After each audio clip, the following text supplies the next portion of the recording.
Hello friends, welcome back to Pragnyasri kitchen. எல்லோரும் எப்படி இருக்கீங்க? நம்ம இன்றைக்கி ஒரு இனிப்பான ஒரு கற்கண்டு பொங்கல் எப்படி பண்ணுறதுன்னு பார்த்துடலாம் வாங்க. இதுக்கு தேவையான பொருட்கள் என்ன பார்த்துடலாம். நான் வந்து பச்சரிசி எடுத்திருக்கேன். ஸோ பச்சரிசி வந்து 1 கப் எடுத்திருக்கேன். ஸோ இது வந்து நான் 1 கப்புக்கு அரை கப் பாசிப்பருப்பு, இதுதான் ரேஷியோ. அப்புறம் திராட்சை, முந்திரி, ஏலக்காய் தூள். அப்புறம் இதோட மெயின் ஹீரோ இன்க்ரீடியன்ட் பார்த்தீங்கன்னா கற்கண்டு.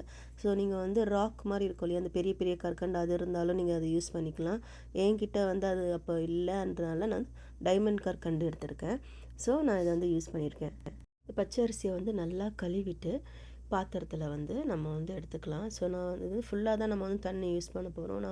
நம்ம ஊர்லெலாம் நம்ம எப்படி செய்வோம், பொங்கல் வந்து பானையில் செய்வாங்கள்ல, பானையை வச்சு அதில் வந்து என்கிட்ட வந்து பானை இல்லை. ஸோ பானை இல்லாதனால நான் வந்து ஒரு பாத்திரத்தில் செய்கிறேன். ஸோ நான் வந்து இது வந்து ப்ரெஷர் குக் பண்ணலை. ஸோ ப்ரெஷர் குக் பண்ணாதீங்க. எப்பயுமே வந்து பொங்கல் செய்யும் போது வந்து சக்கரை பொங்கலாக இருக்கட்டும், வெண்பொங்கலாக இருக்கட்டும், ப்ரெஷர் குக் பண்ணாமல் நீங்கள் நார்மலாக இந்த ப்ராசஸில், இந்த பாயில் பண்ணுற ப்ராசஸில் செஞ்சிங்கன்னா ரொம்ப சுவையாக இருக்கும். நீங்கள் வேணால் ட்ரை பண்ணி பாருங்கள். அதனால அப்புறம் நம்ம அந்த அரிசியை வந்து கழுவியாச்சு இல்லையா, அரிசியை வந்து கழுவி நம்ம அது போட்டாச்சு. அதே மாதிரி இந்த பாசிப்பருப்பை வந்து நம்ம வந்து லைட்டாக வந்து ட்ரை ரோஸ்ட் பண்ணிவிட்டு நம்ம போட்டோம்னா இன்னும் மணமாக இருக்கும். ஸோ அதனால் பண்ணிட்டேன். இப்போ வந்து பாத்திரத்தில் போட்டாச்சு, தண்ணி ஊற்றியாச்சு. அது நல்லா சலன்னு கொதிக்கட்டும், கொதித்து வேகட்டும். இந்த வேகிற ப்ராசஸ் நடக்கிறப்ப போது நான் வந்து கூடவே இந்த முந்திரி, திராட்சை இது எல்லாத்தையுமே வந்து நெய்யில் வறுத்து எடுத்தாச்சு. ஸோ வறுத்து எடுத்துகிட்டு இங்கே பாருங்கள், இப்போ சலன்னு நல்லா பருப்பும் அரிசியும் கொதித்து ஒரு 3/4 வேக்காடு கிட்ட வெந்திருக்கு.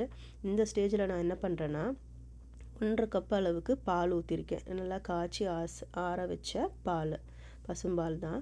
ஸோ வந்து அதை ஊற போட்டாச்சு. அதையும் வந்து கலந்து நல்லா மிக்ஸ் பண்ணிக்கோங்க. இப்போ பார்த்தீங்கன்னா உங்களுக்கு நல்லா வெந்து வந்திருக்கு இந்த அரிசியும் பருப்பும் ஓரளவுக்கு.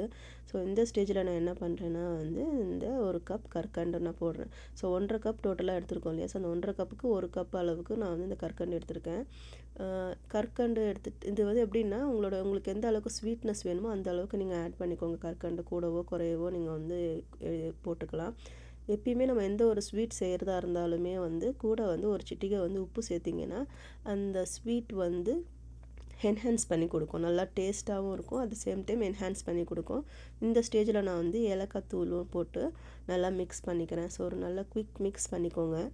இப்போ பார்த்தீங்களா, நல்லா தலை நம்மளோட கற்கண்டு பொங்கல் தயாராகிடுச்சு.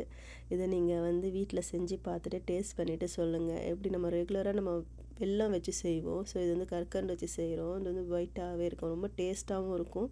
ட்ரை பண்ணி பாருங்கள்.